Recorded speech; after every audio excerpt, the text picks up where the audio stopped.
Hello வணக்கம், இது உங்கள் சிவி ஜோன். சொல்லாமல் எப்படி இருக்கீங்க? இப்போ பார்த்தீங்கன்னா ஒரு சம்பவம் ரொம்ப வைரலாக போயிட்டுருக்கு. அதுலேயும் குறிப்பாக பார்த்தீங்கன்னா முத்துக்குமரன் அப்படி என்ன தான் உங்களை வந்து கேட்டார், நீங்கள் அப்படி வந்துட்டு அவரை நோஸ் கட் பண்ணி உட்கார வைக்கிறீங்க அப்படின்னு முத்துவோட ரசிகர்களும் பிக் பாஸ் ரசிகர்களும் பார்த்தீங்கன்னா செம்ம டென்ஷன் ஆகிறாங்க. அந்த வீடியோ ரொம்ப வைரலாக போயிட்டுருக்கு. ஏன்னா நேற்று பார்த்தீங்கன்னா தீபக்கோட அந்த கேப்டன்சி எப்படி இருந்துச்சுன்னு சொல்லிட்டு எல்லாரும் கேட்கும்போது எல்லாரும் வந்துட்டு அவங்க விஷயங்கள் சொல்லும்போது முத்துக்குமரன் சூப்பராக ஒரு விஷயத்தை வச்சார். ஒரு ஹாஸ்டல் மாதிரி இருந்துச்சுன்னு. ஹாஸ்டல்னால் உங்களுக்கே தெரியும், ஹாஸ்டல் எப்படிப்பட்ட ஒரு வாழ்க்கை, நரகம் மாதிரி இருக்கும். ஆனால் அங்கே அவங்க வச்சதா சட்டம்னு இருப்பாங்க. அந்த மாதிரி இருந்துச்சுன்னு ஒரு விஷயத்த சொன்னோன்னே சரி நான் பிரேக் போய்ட்டு வந்து கேட்குறேன்னு சொல்லிட்டு பிரேக் முடிச்சுட்டு வந்து கேட்குறேன். எதுக்காக நீங்கள் ஹாஸ்டல் மாதிரி இருந்துச்சுன்னு சொன்னீங்க, அதுக்கு காரணம் என்ன? அதுக்கு வந்து தீபக்கோட கேப்டன்சி தான் காரணமானு ஃபஸ்ட்டே கேட்குறாரு. அவர் சொன்னதை வந்து எதுக்காகன்னு கேட்கல, அதில் தீபக்கோட விஷயம் தான் முக்கிய காரணமானு கேட்குறாரு. அதுலேயே தெரிஞ்சு போச்சு அவர் தீபக் வந்து சப்போர்ட் பண்ண போகிறான்ற விஷயங்கள். இப்போ முத்து என்ன சொல்கிறாருன்னா எல்லாமே சார் அதில் கேப்டன்சி ஒரு முக்கிய காரணம். எப்படி இருந்துச்சுன்னா ஒரு செழிப்பான ஹாஸ்டல் மாதிரி இருந்துச்சு சார். அதாவது தீபக் வந்து எங்களை வந்து ஒரு ஹாஸ்டல் முதலாளி மாதிரி பார்த்துக்கிட்டாரு, ஒரு ஹாஸ்டல் முதலாளி மாதிரி பார்த்துக்கிட்டாரு. அதுலேயும் பார்த்தீங்கன்னா மார்னிங் பல்லு வளர்க்குறதுன்னு நைட்டு தூங்குற வரைக்கும் இப்படி தான் இருக்கணும்னு ஒரு அழகான ஃபார்மேட் வேறு செட் பண்ணி வச்சிட்டார்.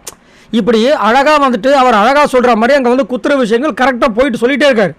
இதை தான் ஹாஸ்டல் சொன்னீங்கன்னா அவர் உடனே கட் பண்ணுறாரு நம்ம விஜய் சேதுபதி.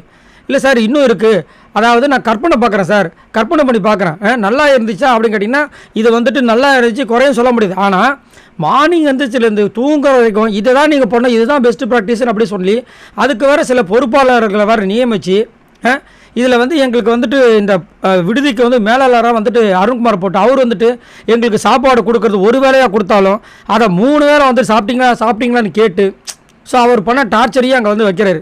சாப்பிட்டீங்களா நாங்கள் வந்து ரிஜிஸ்டர் பண்ணுறாங்க, நாங்கள் எல்லாருமே உங்களை வந்து பத்திரமா பார்த்துக்குறோம், நாங்கள் சாப்பிடாம உங்களை பார்த்துக்குறோம் அப்படின்ற மாதிரியே அவங்களுடைய கோணத்தை வந்து அங்கே காமிச்சிட்டே இருந்தாங்க அப்படின்னு சொல்லிட்டு இருக்கும்போது விஜய் சேதுபதி வந்து கேட்குறாரு. ஸோ ஓவரால் வந்துட்டு தீபக் சாரோட கேப்டன்சி எப்படி இருந்துச்சுன்னு முதல்ல டப்புன்னு இது பண்ணுறாரு. அதை தானே சொல்லிட்டு இருக்காரு அவர்.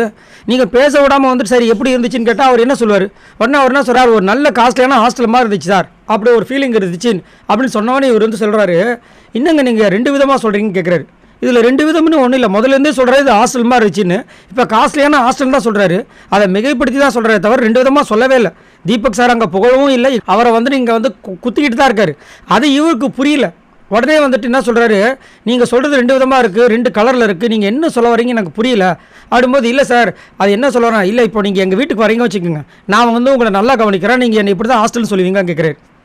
நீங்கள் இந்த பிக் பாஸ் வீட்டுக்குள்ள இருந்து ஒரு கண்டஸ்டண்ட்டாக நீங்கள் பண்ணிங்கன்னா அப்போ அவர் சொல்லுவார், நீங்கள் ஒரு ஹோஸ்ட்டாக இருந்துட்டு நான் வந்து உங்களை கவனிக்கிறேன், நீங்கள் ஹாஸ்டலாக சொல்லுவீங்க அப்படின்னு கேட்டால் அவர் என்ன சொல்லுவார், இல்லை சொல்ல மாட்டேன் சார் சொல்லும்போது அப்போ எப்படி நீங்கள் அவரை சொல்கிறீங்கன்ற மாதிரி அட்டாக் பண்ணுறாரு. அதுக்கப்புறம் என்ன சொல்கிறாருன்னா விஜய் சேதுபதி, நீங்கள் வந்து கண்டிப்பான முறையில் உங்களுடைய குறையை சொல்ல நான் சொல்ல வரல, ஆனால் இது 2 விதமாக இருக்குது அதுக்காக தான் நான் சொல்கிறேன். அதே மாதிரி நான் எப்பயுமே வந்து ஒரு கொஷின் கேட்டால் அதை தெளிவாக நேர்மையாக சுற்றி வைக்காமல் பேசுகிற ஆட்களில் ஒரு சில பேர் இருக்காங்க, அதில் நீங்கள் ஒருத்தர்.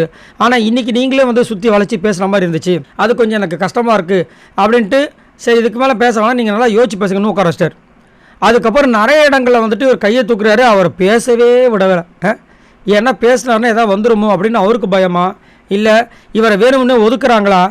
ஆனால் நல்லா தெரியுது முத்துக்குமரனோட அந்த கேம் பார்த்தீங்கன்னா ரொம்ப டவுன் ஆகிடுச்சு. காரணம் ஒரு வாரமும் பார்த்தீங்கன்னா முத்துக்குமரன் என்ன நல்லது பண்ணாலும் பிக் பாஸே பாராட்டினாலும் இவர் வந்து வச்சு செஞ்சு இப்போ வந்துட்டு பாதி கேம் தான் வந்து முத்துக்குமரன் கொடுக்குறாரு, மீதி கேம் கொடுக்கறதுக்கு பயப்படுறாரு.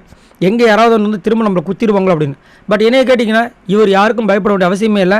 வெளியில் மக்கள் இருக்காங்க, இவர் மக்களை நம்பி தான் உள்ளே போனார். பிக் பாஸும் உங்களுக்கு வந்து நல்லா சப்போர்ட் கொடுக்குறாரு. அதனால் யாரை பற்றி கவலைப்படாமல் இவர் அவருடைய கேம் கொடுத்தா நல்லாயிருக்கும். பார்க்கலாம். ஸோ உங்களோட கருத்துக்களை சொல்லுங்கள். நேற்று முத்துக்குமரன் அவ்வளோ அழகாக சூப்பராக பேசினார், கேள்வி அவ்வளோ அழகாக இருந்துச்சு. அதாவது வாழைப்பழத்தை ஊசி ஏற்றுற மாதிரி சூப்பராக சொல்கிறார். அந்த புரிதல் இவருக்கு இல்லை. இதே கமலஹாசன் அவர்கள் அங்கே இருந்தார்னா கிளாப்ஸ் பண்ணி கொண்டாடி இருப்பார். இதுதான் உண்மை. ஏன்னா அந்த மாதிரி தமிழில் வந்துட்டு தமிழ் விளையாட்டு பேசுகிறதே வந்து கமலஹாசன் அவருக்கு பிடிக்கும். ஆனால் இவருக்கு என்னத்தை சொல்கிறது? சரி உங்களோட கமெண்ட்ஸை சொல்லுங்கள் பாய் நண்பர்களே.